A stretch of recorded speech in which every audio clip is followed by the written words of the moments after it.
Hello guys from Plant Reviews, today 21st of June, and I'll talk now about one of my favorite flower bulbs. That's Hymenocallis. This is Hymenocallis harrisiana.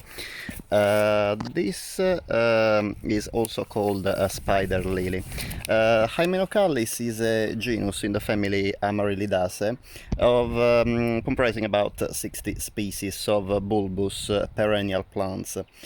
Native of the Americas. They are distributed from the southern United States of America to the northern part of South America, including Central America and some Caribbean islands as well.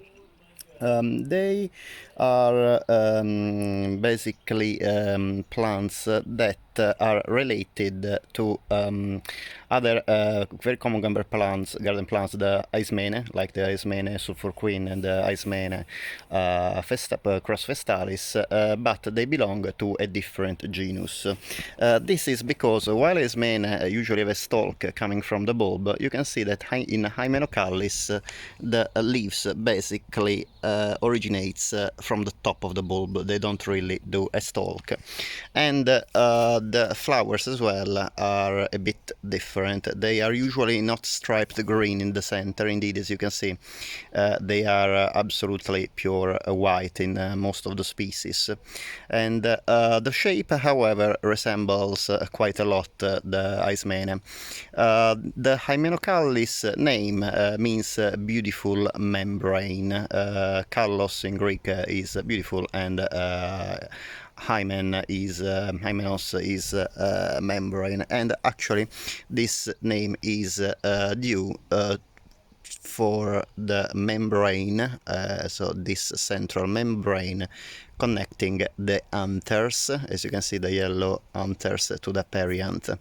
The plant, this plant comes from Mexico, comes from quite a dryish area. Dryish areas. Hymenocallises are distributed in quite a wide range of environments. Some actually are aquatic plants. Some of them need still moist soil. This one instead needs a very well drained soil. I read that it's quite drought tolerant. However, me, as I do for most of my bulbs, I try to ensure that the ground is kept pretty moist during the growth season, because they obviously are developing leaves and hopefully flowers. This plant didn't bloom much this year. It was not very regular with the fertilizer last year. I managed to have just one flower spike with 3 flowers in total. 2 unfortunately have already faded. 1 luckily is still on and still in full bloom. Well, talking about actually the flowers, they don't really last very long. They last a couple of days at the most. Also, unfortunately, they are not really fragrant. The fragrance is very liked, kind of similar to the Eismene crossvestalis. So it's a kind of it's like a fresh fragrance, like freshly washed clothes, but very light. The Hymenocallis crossvestalis has a little bit stronger fragrance, even if my favorite of this group of plants is the Hymenocallis sulfur queen, that has a really strong fragrance of very sweet, like almost a cake. The leaves of this of the Hymenocallis, the Hymenocallis harrisiana, as you can see, they are strap shaped, and they are kind of glaucous green, not very bright green, and this is probably an adaptation to the quite arid environment where it comes from. Also, some Hymenocallises are evergreen. However, this one loses the leaves in winter. This is also a frost tender bulb coming from Mexico. Really, some people might be successful in keeping it outdoors in the southern counties of the UK. Well, me living in Kent, I could have done so as well, but I really didn't want to take any chance because this bulb, unfortunately, is not very common to find. I bought it in a flower show in Detling in Kent, and I found just a couple of online nurseries selling this bulb. And even if, unfortunately, the plant is not very fragrant, I think the shape of the flower is incredible. You can see well how the common name spider lily comes, because the tepals are very long and really look like spider legs. They're also quite floppy, as you can see. It is absolutely, anyway, the floppiness doesn't take anything from the beauty of the flower. Actually, it adds, because I think it's a very elegant, that gives a very soft texture to the flower. And also the anthers, the extremely long anthers, as you can see, contribute a lot to the spidery appearance of the flower. That it is absolutely extravagant. I think is one of my most exotic looking flowers I have in the garden, and really shape wise is probably my favorite between Esmena and Hymenocallis that I have at the moment. Some Hymenocallis are hardy, could be hard in the UK, like for example some of the Hymenocallis coming from the southern United States. However, I never found any bulb for sale, unfortunately, and this is a pity, because some of those Hymenocallis are not only hardy, they're supposed to be very fragrant as well, and this thing that unfortunately this flower lack a bit. However, surely it makes up for the very light, almost undetectable fragrance with the beautiful shape of the flower. You can see in the center we have the membrane connecting the anthers, and in the center is the stigma. The stigma is already yellow. I think that while the flower opens, somehow pollen from its anthers ended up pollinating, spreading on the stigma, on the female part. Well, unfortunately, being this only flower, can't do any cross-pollination, but if this self-pollination is successful, I am very looking forward to grow the seeds, because, as I said, is one of my absolute favorite flowers in my garden.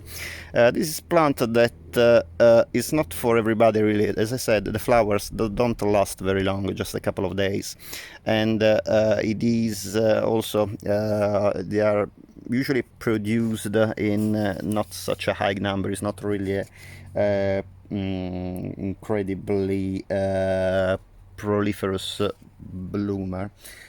Sorry, not incredibly prolific bloomer. So really, unless you, like me, love the shape of the beautiful shape of the flower and the exotic looking, might be a bit disappointing if you're looking for flowers that are either strongly fragrant or have a very long blooming season. However, if you like the thrill of this ephemeral beauty, surely it is highly recommendable.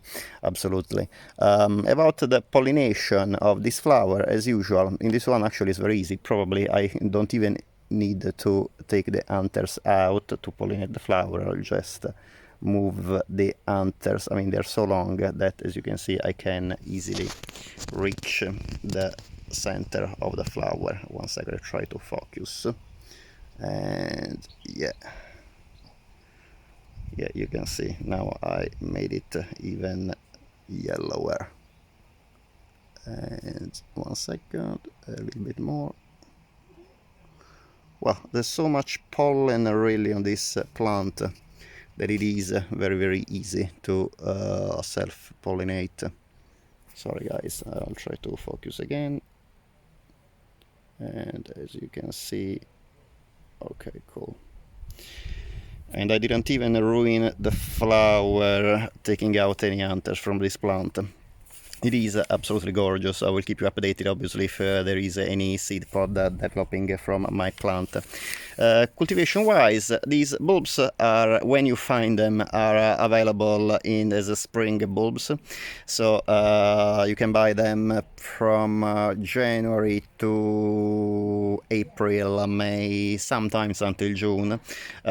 You might end up with discounts if you buy them at the end of the season, but really, in this case, I really wouldn't recommend to wait until the end of the season because, as I said, it's quite a rare bulb, and if you really want this one, try to order it as soon as possible. Cultivation-wise, it's actually very easy to cultivate. I grow it in a normal compost, in multi-purpose compost mix, obviously ensuring that still it is a well-drained soil.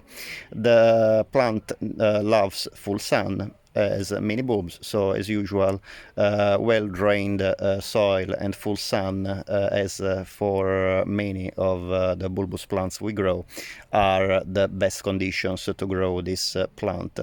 You can plant the bulbs after the last freezing date as best.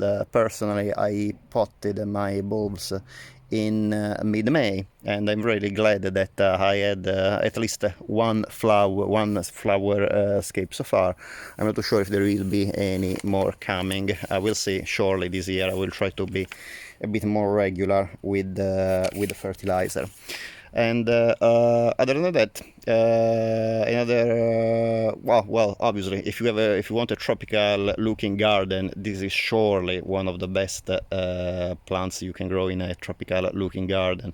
As I said, even if when the flowers fade and the flowers are really, really exotic, I think the leaves are kind of ornamental anyway. They are actually born in profusion, so you can actually plant them in the front or mid border in an exotic looking, in a tropical looking British garden. I think they will make a good show anyway. But what I really love, as you can see, is the absolute exoticness of this beautiful flower. I hope you enjoyed the video. If you'd like to support my channel, will be great if you can please subscribe, and obviously any comment is more than welcome, both positive if you like the video, or negative. You obviously can tell me what you didn't like the video, and what and where I can improve in my next videos. Thank you very much, and I hope to see you next time. Bye.